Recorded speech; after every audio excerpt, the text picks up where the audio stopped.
बिस्मिल्लाहिर्रहमानिर्रहीम। आज के लेक्चर में हम डिस्कस करेंगे एजीम्यूथल क्वांटम नंबर कि एजीम्यूथल क्वांटम नंबर क्या होता है और ये हमें किस टाइप की इंफॉर्मेशन कन्वे करता है।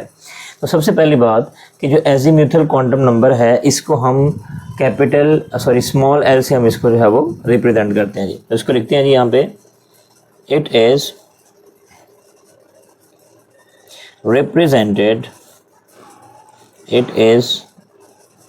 Represented by small L. ये जो है वो स्मॉल एल से हम इसको रिप्रेजेंट करते हैं जी। दूसरी बात कि ये हमें क्या इन्फॉर्मेशन देता है, ये बेसिकली हमें बताता है शेप्स ऑफ ऑर्बिटल्स के बारे में। इट गिव्स अस इंफॉर्मेशन, ये हमें इंफॉर्मेशन देता है किस चीज़ के बारे में, information about shapes of orbitals, कि जो ऑर्बिटल्स हैं उनकी शेप्स के बारे में हमें इंफॉर्मेशन देता है। अब ऑर्बिटल्स क्या होते हैं, कितने ऑर्बिटल्स होते हैं, इनको ज़रा डिस्कस कर लेते हैं जी। ऑर्बिटल्स, उसके बाद फिर हम जो है वो इसकी वैल्यू को डिस्कस करेंगे। तो ऑर्बिटल्स जो हैं ये बेसिकली होते हैं जी 4 किस्म के, 4 टाइप्स। वो 4 टाइप्स कौन कौन सी हैं जी? एस, पी, डी और एफ। ठीक है जी। सबसे पहले हम इनके नाम डिस्कस करते हैं कि इनके नाम बेसिकली क्या हैं, फिर हम देखेंगे कि इनकी शेप्स के नाम क्या हैं। तो एस का मतलब होता है जी शार्प। ठीक है जी। पी हम कहते हैं प्रिंसिपल को, पी का मतलब क्या है जी? प्रिंसिपल। और डी है जी डिफ्यूज्ड। और एफ हमारे पास है जी फंडामेंटल। ठीक है जी। ये इनके नाम हैं। एस का नाम क्या है जी? शार्प। पी का नाम क्या है? प्रिंसिपल। डी का नाम क्या है? डिफ्यूज। और एफ का नाम क्या है जी? फंडामेंटल।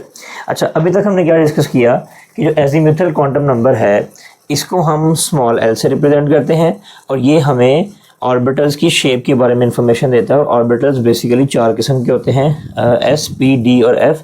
एस का नाम है शार्प, पी का नाम है प्रिंसिपल, डी का नाम डिफ्यूज और एफ का नाम है फंडामेंटल। अब ज़रा हम इनकी शेप्स को डिस्कस करते हैं। जो एस की शेप है वो बेसिकली होती है स्फेरिकल, यूँ ऐसे स्फेरिकल शेप, स्फेरिकल। ठीक है जी। अगर हम पी की शेप की बात करें तो पी की शेप होती है पोलर या फिर डंबल। इसकी शेप का नाम क्या है जी? पोलर या डंबल। पहले मैं वो ड्रॉ करता हूँ जी, ये देखें इस तरह से, यूँ ऐसे पोलर। एक को हम शेड कर लेते हैं ऐसे जी। तो इसकी शेप का नाम है पोलर, या इसको हम बोलते हैं डंबल शेप। ठीक है जी। अगर हम बात करें डी की शेप की, तो डी की शेप या तो होती है जी डबल डंबल, या इसको हम बोलते हैं क्लवर लीफ शेप। ठीक है जी। अब इसको हम किस तरह से ड्रॉ करेंगे? यूँ आपने एक डॉट लगाना है और यूँ ऐसे, ये एक और यूँ ऐसे 2। एक को हम ज़रा शेड कर लेते हैं ताकि समझने में आसानी हो। ठीक है जी। तो अगर हम एफ़ की शेप की बात करें तो एफ़ की शेप बहुत कॉम्प्लेक्स होती है, ऐसे इनकी मिक्सिंग होती है कि समझ नहीं लग रही होती कि इसकी शेप क्या है। ठीक है। तो अभी तक हमने क्या डिस्कस किया कि एजीम्यूथल क्वांटम नंबर को हम जो है वो स्मॉल एल से रिप्रेजेंट करते हैं। ये हमें शेप्स ऑफ ऑर्बिटल्स के बारे में इंफॉर्मेशन देता है। ऑर्बिटल्स 4 तरह के होते हैं, एस, पी, डी और एफ। एस का मतलब ये है शार्प, पी का मतलब प्रिंसिपल, डी डिफ्यूज और एफ फंडामेंटल। एस की शेप है स्फेरिकल यानी गोल होती है, और जो प्रिंसिपल है यानी पी की शेप क्या है जी? पोलर, या इसको हम डंबल बोलते हैं। डी की शेप है डबल, या इसको हम क्लवर लीफ कहते हैं, और इसकी शेप यूँ है। और जो हमारे पास एफ़ है इसकी कॉम्प्लेक्स शेप होती है। ठीक है जी।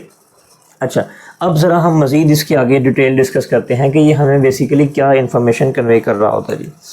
तो मज़ीद डिस्कशन करने से पहले हम ज़रा देख लेते हैं ये वैल्यू ऑफ एल, कि जो एल की वैल्यू है वो असल में प्रिंसिपल क्वांटम नंबर एन पे डिपेंड करती है जी।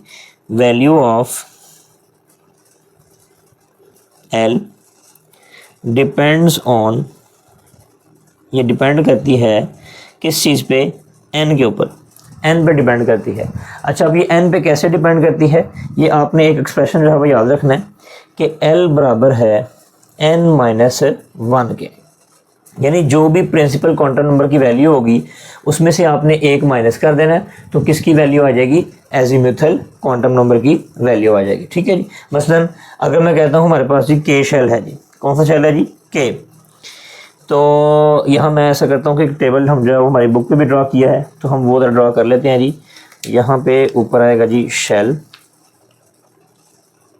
शेल, यहाँ पे हमारे पास है जी एन की वैल्यू, और यहाँ पे हमारे पास आगे है जी एल की वैल्यू, और उसके बाद नेक्स्ट दिया जी सब शेल्स, सब शेल्स, और उसके बाद नेक्स्ट हमारे पास क्या है जी, अल्लाह का भला करे, नेक्स्ट है जी नंबर ऑफ सब शेल्स, नंबर ऑफ सब शेल्स, सब शेल्स। ठीक है जी। तो चलें जी शुरू करते हैं जी। हमने लास्ट लेक्चर में जब प्रिंसिपल क्वांटम नंबर पढ़ा था तो हमने कहा था कि शेल्स बेसिकली 4 तरह के होते हैं जी, के, एल, एम और एन। ठीक है जी। तो के, एल, एम और एन। अब के लिए एन की वैल्यू क्या होती है जी, 1, एल के लिए 2, एम के लिए 3 और एन के लिए 4। ठीक है जी। अब ज़रा हमने इन सब के लिए एल की वैल्यू निकालनी है।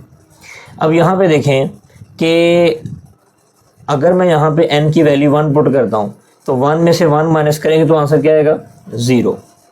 इधर फिर क्या आ जाएगा जी, 2 में से 1 माइनस किया तो 1, 3 में से 1 माइनस किया तो 2, 4 में से 1 माइनस किया तो 3। यानी कहने का मतलब ये है कि एन की वैल्यू जो भी होगी उसमें से 1 माइनस करके आपने यहाँ पे लिख देना है। ठीक है जी। अच्छा, अब यहाँ पे एक बात आपने और याद रखनी है, यहाँ पे दोबारा डिस्कस कर लेते हैं। बात बड़ी अहम है कि अगर हमारे पास एल की वैल्यू होगी 0 तो हमेशा ऑर्बिटल कौन सा होगा जी, एस ऑर्बिटल। इसके लिए एल की वैल्यू 0, पी के लिए एल की वैल्यू 1, डी के लिए एल की वैल्यू 2 और एफ के लिए एल की वैल्यू 3। ये बात आपने याद रखनी है। ठीक है जी। ये आपको बार बार इस चैप्टर के अंदर काम आएगी। अच्छा जी, तो अब ज़रा देख लेते हैं कि सब शेल इसके अंदर जो है वो कौन कौन से आएंगे। तो देखें जी, एल की वैल्यू क्या है जी, 0, तो सब शेल यहाँ पे ऑब्वियसली कौन सा होगा, एस, और साथ में हमने ये वाली एन की वैल्यू लगा देनी है, तो यहाँ पे क्या हो जाएगा जी 1s। इसका मतलब ये है कि जो के शेल है इसके अंदर सिर्फ 1s जो है वो सब शेल होगा। उसके बाद अगर हम बात करें जी एल के अंदर, तो एल के अंदर बेसिकली एल शेल जो है इसके अंदर एजीमुथल क्वांटम नंबर की वैल्यू क्या बन जाती है जी, 1। तो इसका मतलब है कि इसके अंदर एस भी होगा और साथ में पी भी होगा, और साथ में हम जो है वो ये वैल्यू लगा देंगे जी 2s और 2p। इधर क्या वैल्यू हो गई जी 2, तो इधर क्या आएगा जी, एस भी आएगा, पी भी आएगा और इसके साथ साथ डी भी आएगा। तो यहाँ पे वैल्यू आ जाएगी जी 3 3 3। इधर फिर एस, पी, डी और एफ। इधर वैल्यू क्या आएगी जी 4 4 4 और 4। यानी अभी तक की डिस्कशन से हमें क्या बात समझ आई, हमें बात ये समझ आई कि के शेल के अंदर सिर्फ एस सब शेल है, एल के अंदर एस और पी है, एम के अंदर एस पी डी है, और एन के अंदर क्या है जी, एस पी डी और एफ है। ठीक है जी। इनको ज़रा हम यहाँ पे लाइन लगा लेते हैं ताकि ज़रा हमें कन्फ्यूजन ना हो। लें जी ऐसे। ठीक है जी। अच्छा जी, उसके बाद हमने देखना है जी नंबर ऑफ सब शेल्स, के नंबर ऑफ सब शेल्स जो है वो इनके अंदर कितने होंगे। एक बात आपने याद रखनी है, जिस शेल की जो वैल्यू ऑफ एन होगी ना उसके अंदर उतने ही सब शेल होंगे। मसलन के शेल जो है इसके लिए एन की वैल्यू क्या है 1, तो इसके अंदर सब शेल भी कितने होंगे 1।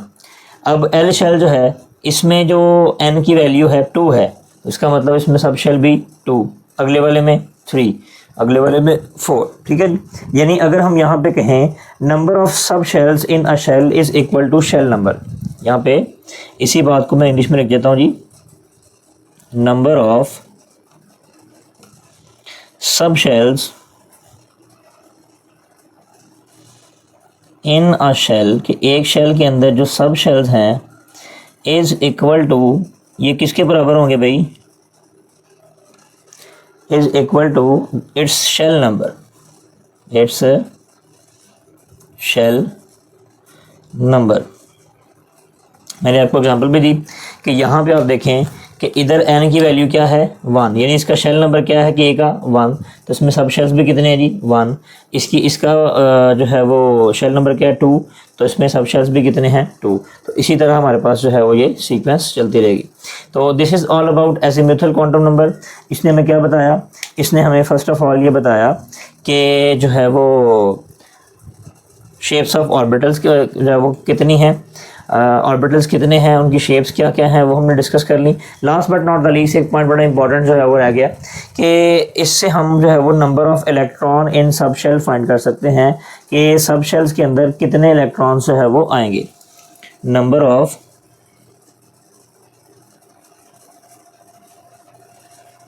इलेक्ट्रॉन्स इन सब शेल्स, सब शेल्स के अंदर कितने इलेक्ट्रॉन्स होंगे वो हम यहाँ से फाइंड कर सकते हैं। उसका फॉर्मूला क्या है 2 इंटू 2l+1, ठीक है, ये इसका फार्मूला है 2 into 2l+1 number of electron in सब शेल्स में फाइंड करने के लिए। अब ये हम करके देखते हैं जी। फॉर एग्जांपल हमें नंबर ऑफ इलेक्ट्रॉन्स फाइंड करने हैं किसके अंदर जी, फर्ज करें जी हमने फाइंड करने हैं s के अंदर। अब s, तो s के लिए जो l की वैल्यू है वो क्या होती है जी 0।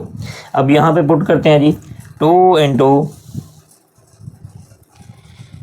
2 मल्टीप्लाई बाय 0+1, तो क्या हो जाएगा जी 2 इंटू 0+1, यानी कि 2 इंटू 1 इक्वल है जी 2 इलेक्ट्रॉन, यानी s के अंदर कितने इलेक्ट्रॉन आ गए 2। अच्छा, इसी तरह हम जो फाइंड कर लेते हैं जी, चलें p के अंदर फाइंड कर लेते हैं p।